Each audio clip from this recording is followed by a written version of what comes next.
101 class, we have to do another still life. This one is going to be black and white negative space. This is to like overlap things, protect.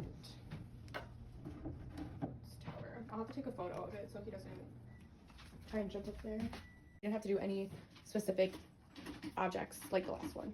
Here I am taping down my Bristol paper onto my drawing board, and of course my kitty is in the middle. He loves to sit on anything, literally anything.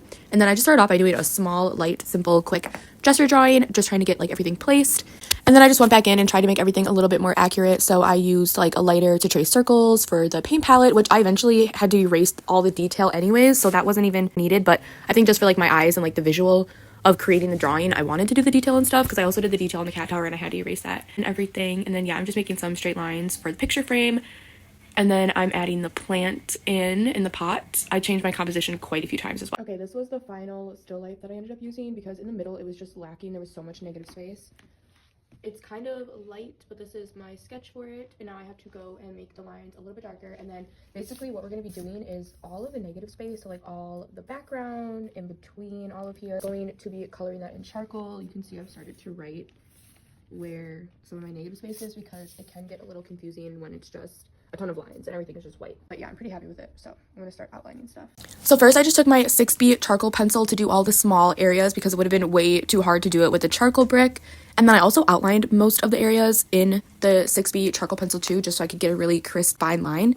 And the only thing with charcoal, I do love how like smooth and easy it is to work with, and it's super like manageable. Like if you mess up on something, it's really easy to erase. But that's the other part about it, it's super easy to smudge and to get everywhere, and he really wanted all of the white to be super white. So at the end I did have to go back in with an eraser and just make sure nothing was smeared, and if it was, just clean up the lines and stuff. My cat also ended up walking over the paper when I like left it on the floor for a minute or two, so when I had to erase his paw prints, you'll see it on the board at the end of the video. Honestly, I struggled with this a little bit at first, just drawing everything out and doing still lifes. It's just not my forte, and it's not something I do. I don't practice it a lot at all, actually, ever. But still lifes are really good practice just for measurement, line work, working on perception and depth. Drawing 101, the class I'm in, it's basically learning the fundamentals of art. What makes up art? Lines, shapes, different types of shading techniques, different types of line work, different ways to go about using negative and positive space.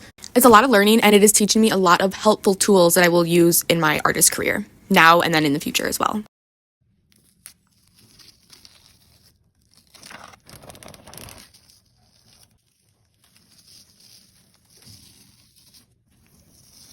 Project number 3 for my Drawing 101 class is done, focusing on negative and positive space. My kitty also walked on the charcoal.